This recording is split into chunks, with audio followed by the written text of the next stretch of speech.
What is going on, you guys? Alex chasing back here with a brand new video. Hopefully having a great day, afternoon, or night, wherever you guys are in this world. And for today's video, let's talk about the Western Conference Finals. Yesterday, if you haven't already, after this one, check out my Eastern Conference Finals predictions. Celtics won Game 1. They are up 1-0, but it really could have gone either way. Shout out Jaylen Brown for hitting that clutch three to send it to overtime. And then, of course, the Celtics won that ball game. 1-0 in the ECF. But today, we don't care about the ECF. We're going to be talking about the WCF, the Western Conference Finals. We have the 3-seeded Minnesota Timberwolves versus the 5-seeded Dallas Mavericks. Anthony Edwards versus Luka Doncic, who, in my opinion, is going to win this series. That is what today's video is all about. So let's just jump right into things. And I'm going to say this, point blank. Yesterday, it was a lot easier to decide. I was like, yeah, the Celtics are going to win this series. There's a few things the Pacers can do to make the Celtics' life tough. We saw that last night, but ultimately, I believe the Celtics will win that series. This one, on the other hand, I think we have a 6 or 7 game series on our hands, and it really could go either way. I am leaning, I'll give my final conclusion here in a little bit, but I am leaning towards the Minnesota Timberwolves for obvious reasons. A deeper and better overall team, defensively and offensively in the regular season. The reason why I said that is because if we look at the playoff stats, the Minnesota Timberwolves and the Dallas Mavericks are two of the best defensive teams in this year's playoffs. The Minnesota Timberwolves rank 4th in least points per game given up to opponents at 99.6, and the Dallas Mavericks rank 5th at 103.2. And if you look at the contrary, for other points they score per night in this year's playoffs, the Minnesota Timberwolves rank 1, 2, 3, 4. They rank 5th with 108.4 points per game, and the Dallas Mavericks rank 6th or 7th. I can't do quick math. 1, 2, 3, 4, 5, 6. They rank 7th, yes, with 106.5 points per game. I don't understand how they put the ranking for opponent points per game, but they can't put the ranking of number for team points per game. That's besides the point. Point being, based off those two stats alone and the eye test, which I'll get to in a second here, this is going to be a very good, evenly matched series. Yes, Luka Doncic is battling some injuries. There's a few question marks on the Timberwolves side as well. Mike Conley, he's questionable for tonight's game. When this video comes out, it's basically going to be game time. So I don't exactly know what's going to happen with Mike Conley. But if we can take anything from the prior series versus the Denver Nuggets, when Anthony Edwards is the lead ball handler, I discussed this in one of my prior videos about the Timberwolves, the offense doesn't look as good. Because Mike Conley, no, he's not a superstar like Anthony Edwards, but when Anthony Edwards doesn't have to bring up the ball and set up the offense, and he's more on that rotation, hiding in the wings, hiding in the corners, it allows him to get easier buckets when all eyes aren't on him, and the eyes are on the ball in Mike Conley's hand. Anthony Edwards said it himself. I'm paraphrasing, but basically saying when Mike Conley is out on the court, we are way better. And that's exactly true. They had some tough times when Anthony Edwards had to be that point guard. That's just not really his game. Having the eyes on Mike Conley passing it to the wing or the corner for Anthony Edwards, and let him do his deal there versus bringing the ball up the court, and then all 10 eyes on the defensive end are on Anthony Edwards. He seemed to struggle a little bit on that standpoint, so it's going to be huge if Mike Conley doesn't play in Game 1, because this is a tone-setter game. This is Game 1 of the Western Conference Finals, a huge tone-setter, and if Mike Conley's not on the court, who is a huge piece to this team, in Anthony Edwards' eyes and in everyone else's eyes, it's going to be interesting to see how this Game 1 plays out. On top of that, Jaden McDaniels is the X factor of this team. Anthony Edwards said it himself, and everyone, I think, can get on board with that. Jaden McDaniels, when he plays, and he's playing efficient basketball, and obviously his defense is always there, but when his offense is also there, they don't lose really many ball games.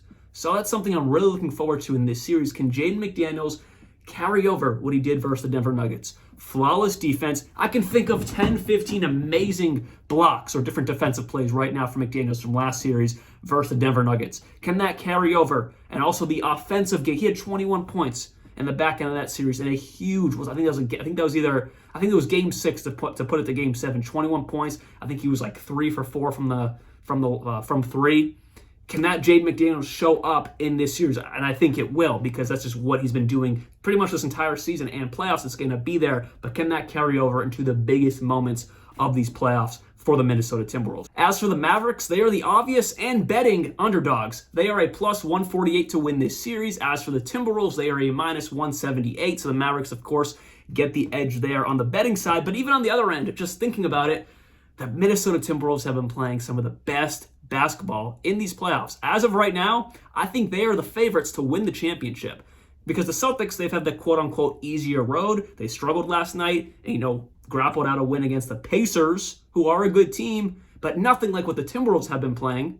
So I got to give the Timberwolves the edge. As a Celtics fan, as a Bostonian, the Timberwolves are the team to beat in this year's playoffs. And the Mavericks, things aren't going to be easy for them. But I will say, this is the first time we're going to see a real test for Derek Lively, a real test for Daniel Gafford. I don't know why I was blanking on his name for a second. I was really trying to grab his name. I don't know why that was so hard. But yeah, this is going to be a real test for Daniel Gafford and a real test for Derek Lively because past two series, yes, Chet Holmgren, Ori Zubac, good defenders and good centers, but that's not a defensive player of the year center like Rudy Gobert. And on top of that, neither of those two teams have another big man next to them like a Karl-Anthony Towns. So it's going to be very interesting to see how the new Lob City, so to speak, at least in my opinion, with Lively and Gafford, with Kyrie and Luka, how that can correspond to this series, as now they're playing two twin towers, so to speak, with Rudy Gobert and Karl-Anthony Towns, one of them being a depoy,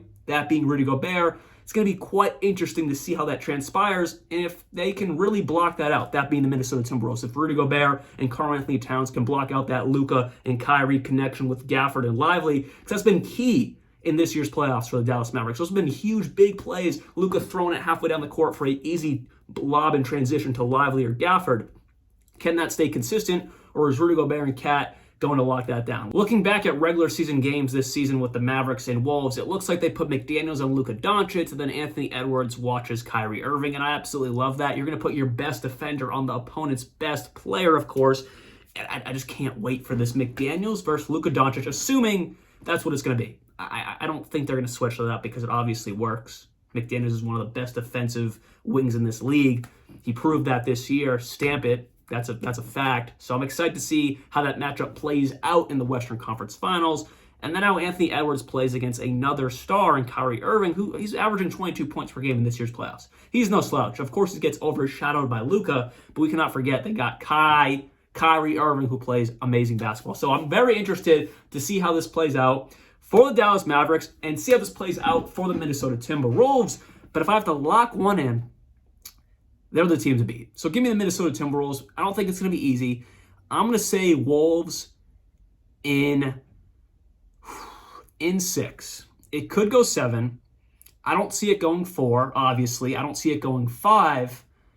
But I'm going to say Minnesota Timberwolves in 6. But I will not be surprised if it's 7. They come back to home court, win it in 7 games. Is there a way the Mavericks could win this series? Absolutely. This series in the Western Conference is way more either way, of course, versus the Eastern Conference with Celtics versus Pacers. These teams are so evenly matched. And if we just look at playoffs specifically, two of the best defensive teams in these playoffs, two of the overall better offenses in this year's playoffs, it's a drastic difference when you look at the Celtics and Pacers. Celtics, one of the best teams defensively.